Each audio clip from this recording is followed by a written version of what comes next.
ٹنڈولا یار میں آٹے کے بحران کے خلاف مذہبی جماعتوں کے سینکڑوں کارکنان سڑکوں پر نکل آئے۔ شرکا نے ضلعی دفتر سے ریلی نکالی جو مقررہ راستوں سے ہوتی ہوئی پریس کلب پہنچ کر اختتام پذیر ہو گئی۔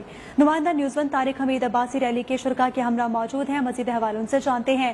جی طارق عباسی، آگاہ کیجیے گا۔ جی، اس وقت موجود ہوں ٹنڈولا national press club Tehreek Labbaik کی جانب سے مہنگائی کے خلاف ایک احتجاجی ریلی نکالی گئی ہے ضلعی دفتر سے۔ شہر کے مختلف راستوں سے ہوتی نیشنل پریس کلب تک اختتام پذیر ہوئی ہے۔ ہمارے ساتھ تحریک لبیک کے کچھ رہنما موجود ہیں، آئیے ان سے بات چیت کرنے کے حوالے سے ان کا کیا کہنا ہے۔ آج کا یہ احتجاج تحریک لبیک پاکستان ضلع ٹنڈولیار کے مرکزی آفس سے شروع ہو کر اور آج اس وقت نیشنل پریس کلب کے سامنے ہم موجود ہیں۔ پورے شہر کا راؤنڈ کر آئے اور پورے شہر کی غریب عوام ہمارے ساتھ اس احتجاج میں موجود تھی، کیونکہ یہ وہی عوام ہے جو اس مہنگائی تلے پس رہی ہے۔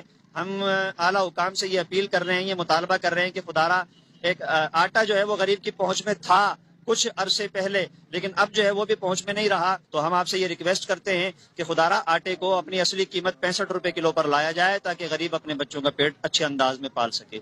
جی، آپ نے یہاں کے رہنما کی بات کی، ان کا یہی کہنا تھا کہ آٹے کی جو قلت ہے ٹنڈولیار میں نہیں، پورے سندھ کے اندر آٹے کی قلت اس وقت برقرار ہے، مگر ضلع انتظامیہ اور حکومت سندھ جو ہے عوام کو سستا آٹا دینے میں مکمل طور پر ناکام نظر آتی ہے۔ انہوں کا یہی کہنا تھا کہ کمشنر ولی محمد بلوچ کی جانب سے ایک ہفتے قبل جو ایک نوٹیفکیشن جاری کیا گیا ہے 70 روپے فی کلو آٹے کے درجہ، آج وہ ایک ہفتے زائد ہو چکا ہے، مگر ٹنڈولیار کے عوام کے لیے 70 روپے کلو آٹا اس وقت بھی دستیاب نہیں ہو چکا ہے۔ یہ مطالبہ ہے جب تک 70 روپے فی کلو آٹا یہاں پہ دستیاب نہیں ہوگا، جب تک ہم احتجاجی جو ادارہ ہے وہ وسیع کر دیں گے۔ بالکل، ٹنڈولا یار میں آٹے کے بحران کے خلاف مذہبی جماعتوں کے سینکڑوں کارکنان سڑکوں پر نکل آئے ہیں۔ اسی حوالے سے طارق حمید عباسی اپڈیٹ کر رہے تھے۔ آپ کا بہت شکریہ۔